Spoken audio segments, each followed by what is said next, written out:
अस्सलाम वालेकुम दोस्तों। इस वीडियो की पहली पहली है वो कौन सी चीज़ है जो पानी में भी गीली नहीं होती। आप इसका नाम बताएं। इसका जवाब देने के लिए आपके पास 5 सेकंड हैं।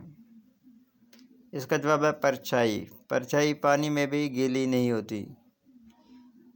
इस वीडियो की दूसरी पहली है वो कौन सा फल है जो कच्चा हो तो मीठा, जब पक्का हो तो कड़वा लगता है। इसका जवाब आप वीडियो के कमेंट में 5 सेकंड में बता सकते हैं। इसका जवाब है दोस्तों पाइन एप्पल।